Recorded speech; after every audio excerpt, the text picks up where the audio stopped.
before we say die. Here we are, killing ourselves a little. We just need one more hit, and we might just live forever. Oh, here we are. Hey, it's JC1424 once again with NASCAR Thunder 2004. And in this episode of our second season in career mode, we're going to be completing race 22 of 36, which is going to be at the second road course, Watkins Glen, for the series at the Glen. I don't know what the race length is, probably like 355, something like that. But in the last episode, we went to Indianapolis Motor Speedway, the Brickyard 400. I finished decently. I don't remember specifically what position, but I know it was like somewhere in the top 20, if I'm correct. And aside from that, all I can confirm was I finished behind Kenny Wallace. And that was very disappointing because I swear I was capable of catching him and getting around him, but golly, that sucked.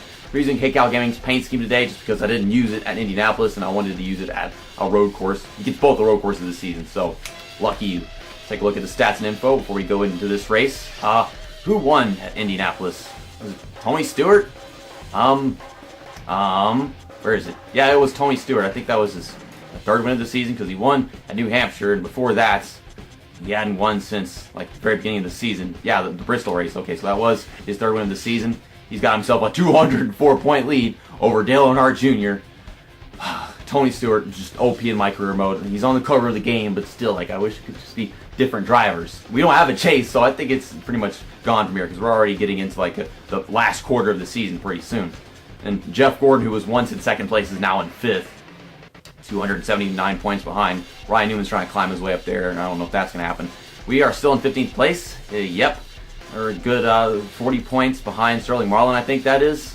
Yeah, that is so. Then Jeff Burton is trying to catch me, but I don't know if that's going to happen. I'm surprised I've been able to stay in front of him and Bill Elliott for so long. Bill Elliott I'm not surprised by because usually we're able to pass him at some point during the race because I guess we just never start as well as he does. Then you've got, hardly any rivals. None of these are actually considered rivals, so it means I did a good job of going to Indianapolis and getting rid of them all because that's what the plan was. And I did that, and I still finished well. I don't want to look at awards anymore. You always got the stupid Kevin Grubb award. I'm pretty sure he's still getting Rookie of the Race in every race.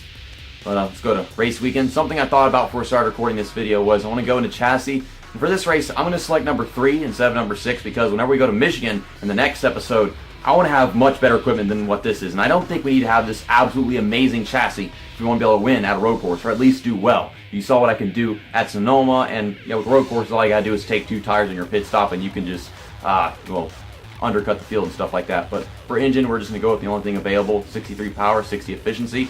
And then for our body, same there, 63 downforce and 61 on drafting. And hopefully we still have some drafting left whenever we go to Michigan because that's very important whenever we go there. Car rating of 64, let's get into qualifying. My setup heading to qualifying, I don't know if I'm going to change it, is 20 PSI and 0.5 turns of wedge, which is, I think, 0.5 over what it is by default. I just completely overbrake for turn 1, but I think we're still going to get the pole on the first lap because our car's gotten stats for that's quite easy at road courses. Okay, I know that I can go all the way to the outside going up these S's, up the hill, and turn down right here, and we're at the point with this car and through all the upgrades and everything where I can just go full throttle through that turn as long as I angle it correctly. If you enter from the bottom in that section, then it doesn't work, but where do I want to brake right here? I guess like the second one, or between the second one and third one. Might have been on the brakes for too long, but safety first. This car is not wanting to turn on the exit of the chicane, apparently. That's going to be a problem during the race. I mean, I would like to race this track the way people want me to, because last time I checked on NASCAR Thunder 2002, we came here, and then someone flipped out because, oh, you're cutting corners. It's like, I'm not trying to. The car just refuses to not do that. I've slowed it down, but it's just, it doesn't want to go driving to the freaking grass. Or it doesn't want to not do that. I've got a good turn right here. It's getting tied off. Yeah, this setup, I'm pretty sure the wedge is causing me to not be able to get off corners well. If I turn it back to, 0.0, I'm pretty sure it'd be just fine. Okay, let me guess. We're getting the pole on the first lap. Yep. You guys know what that means. You always know what it means. Ladies and gentlemen, destruction! I feel like we're starting right back where we left off by having Jerry Nadeau on the pole until I took it from him, because in the last road course race that we did, Jerry Nadeau almost won, but I came along in the last corner and passed him, and it was just a very exciting finish, one of the best moments of the year. Okay, let's not overdrive turn 1. Everybody's just flying past us on the outside, but see, I under-braked it compared to them, and yeah, I still got tied off and hit Kurt Busch. I guess he's okay with that. It's not turning right here, oh my gosh. Here comes Rusty Wallace. It's not going to be... I can't take this corner like that. I can't take it from the bottom. I have to be on the outside. If we're side by side, it does not work. You know, if I was on the outside of that corner of another driver, I would not be able to pass them, but golly, they can. Just losing a bunch of time right now. There goes Ricky Rudd around me. Got people passing me on the inside. Ricky Rudd and Tony Stewart make contact. I can't turn on the exit in this fucking chicane. I just said that a while ago. I can't do it.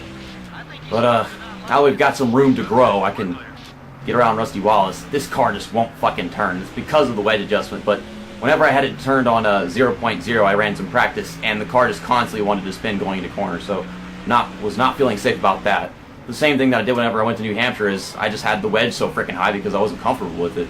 I guess I should stop trying to be comfortable with my race car because that's something I should not be asking for at this point in my career. I don't know. We're capable of getting around Rusty Wallace and Kevin Harvick, but should be able to win this race if we just use pit strategy. Okay, let's catch him. Break the corner properly. It's turning whenever I enter the corner, so we just keep on cutting the track because it automatically turns. I could have sworn I had Tony Stewart behind me. Now it's Ricky Rudd. Can you please turn somewhere? Son of a bitch. It was working fine during qualifying, and now it's not. That's something I've noticed with this game is your car handles better during qualifying than it does during the race. And it's always been like that in this game. I don't know what to tell you. That's just how I've always felt. Maybe it's damaged, but I don't know. Let's try braking a little later than usual. Don't hit the wall. Slip in the grass a little bit. Gotta run on Rusty Wallace. Trying to turn it, won't do it. I run him over because I'm ready to make a pass and you're taking up too much of the bottom, man. We're also catching Kevin Harvick finally. Oh my god, so freaking tight. Fine, I'll drop the goddamn wedge, you stupid race car. I'm not gonna like it. I have to turn up the tire pressure too because that might solve any problems with the front tires. I am just underbraking every corner. Same thing with road courses. We're just not the status quota for a road course car that can actually handle braking because it's always heavy braking whenever going really fast and really slow, and it's just like my cars can't handle that. Just can't race cleanly these damn tracks, can I? Not yet. Because I have my ways of running them with a regular race car, and I have so many expectations, but you have a lot less to expect from your race car, and you have to wait to adapt to it at road courses in this game. This is the way career mode works. Kevin Harvick just overshot the corner or something. He got a little loose top. Finally, I get to take this turn the way I want to. Got a little tight off going up the hill, but right there behind him, not making any contact. Would like to pass him in the chicane, but that's not a smart idea. I don't want to be as aggressive as I was last time. We're actually having about the same amount of braking. Don't run him over, JC. Here we go. Make a pass right here. Trying to stay up the throttle, not hit him, but it's just not steering. God, he pounded that wall. Okay, we're catching the leader. Good ways away. I think we can do it before pit stops begin. Caught Jerry Nadeau. I think I might pass him going to turn 6 right here. Nope, that's not possible. I can't really late break him. I think he's taking a pit stop because he's actually slowing down a bunch right now, and I'm trying not to run him over in the process. We've got to take a pit stop soon. Is he going? Nope, he ain't going down pit road yet, so he's just a bit slower than I am. Well, there's so many corners that I can't pass him in. Like, I can't pass him right here. At least I don't think I can. Maybe I can pass him off. Letting him throw that long gets me the run. Okay, finally a lead change. But I think, why do I want to call Jerry Nadeau Hermie Sadler? This is so stupid. But yeah, Jerry Nadeau, JC, just led half the race. And I guess I'm going to lead the second half, depending on how pit stops play out. But here we are. Whoa, whoa, whoa now, car. That's not okay. I'm going to lay off the gas a ton, but that's what I get out of it. Well, anyways, about to take my pit stop finally. It's just, I go drive off the freaking track. You know, the front tires wear down the most at a road course. All the heavy braking like I was just talking about a while ago. But yeah, at the lap of N6, at the end of lap 6, going to take my pit stop. Don't speed into pit road. I actually think I was extremely close to speeding right there. I don't know, like I think I was at 71 just before it went in. But I guess I got it in time. Okay, no damage repair. Gonna use just left side tires.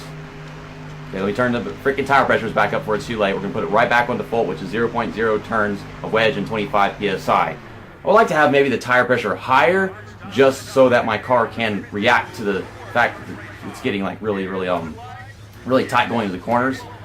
But I don't know. I loosened it up, but I don't know if the tire pressure is high enough for the fact that it's going to be looser going in. You know, if you turn up the tire pressure, it's tighter and everything, but the tires don't wear down so quickly is what I'm trying to say. Well, this is Casey Mears, so there is no way he's for position. Wedge. Holy shit, the wedge. This is why I don't put it on 0.0 turns of wedge, because that happens. Almost just completely derped in my attempts to pass Casey Mears, who was for position, but I don't know how in the hell he's up here, because I'm either way far in the back of the field or he's way up front in the field right now. I'm still catching cars. Is this lap traffic? Are these drivers actually for position? Don't do what I did last time. Do not do what I did last time. Okay, that was for position. Well then, all of these guys, we've got to be for position. Did all those guys that pit on like freaking lap 3 or whatever, like seriously undercut us like crazy or what? We've got much fresh tires in them, but oh man. Oh, please tell me I'm going to win this race. No, I've got a lot of people past. Please tell me that there are still some people down pit road, and I've only got past like 3 cars. Nope, all these guys are taking pit stops. So, like, maybe those were drivers that hadn't pitted, and we were so far ahead of them and stuff like that, and like we were getting our laps. No, we weren't getting our laps back. Those were for position. I don't know how to feel. I don't know what's going on. I don't know how we were catching. Maybe like those were really slow cars that hadn't pitted yet. We caught them on our fresh tires, and well, being at the beginning of the race, like they were so freaking far behind. Yeah, I have no clue, but there you have it. We are going to win our 3rd race of our career and of this season here at Watkins Glen. And like I said, we're going to Michigan with 5% better chassis. And yeah, that was a good decision, but that's the end of that equipment. Let's do some donuts. It's only an 11-minute race. We can do some Watkins Glen nuts. Watkins Glen nuts. Burn it down. Burn it down. I don't really feel so excited about this finish. It wasn't exciting. It wasn't all that challenging because, you know, it's a road course. Yay, I won a race. I mean, yeah, I was much more excited whenever it came to Infineon because that was an actual challenging finish. There's no room to do donuts here. I hit the wall.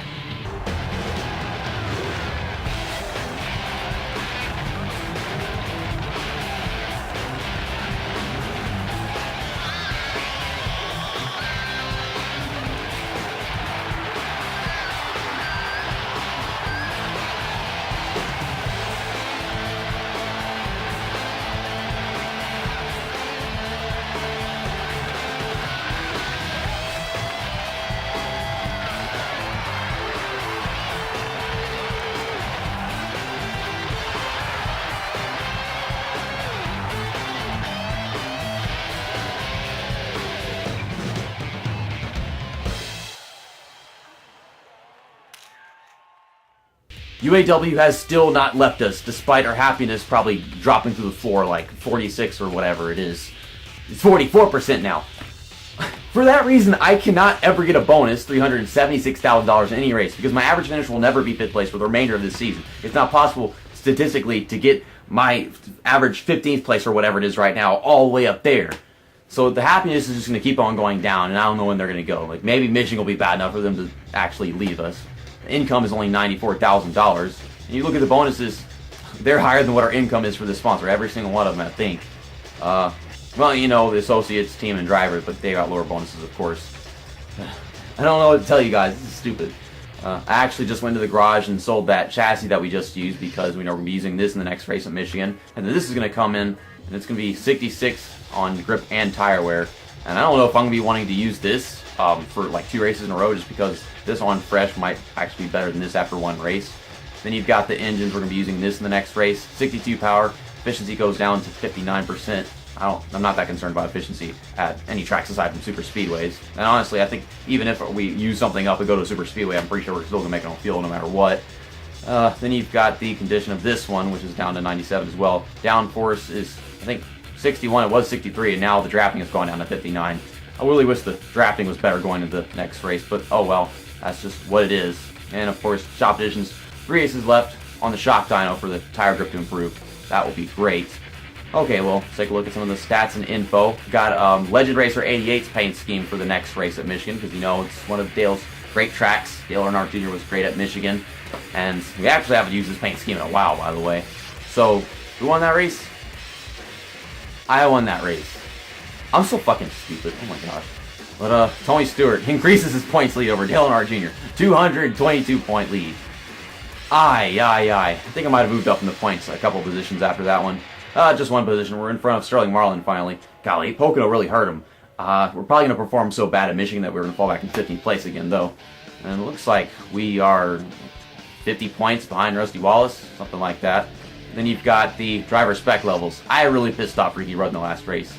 I don't even remember when I crashed into him. Maybe it was like turn 1, or I know I ran into Rusty Wallace. I remember that. Like, that's why he's there, but I don't know what the hell I did with Ricky Rudd because I don't keep track of the emotions of my opponents. See you next time. That's that, and episode over.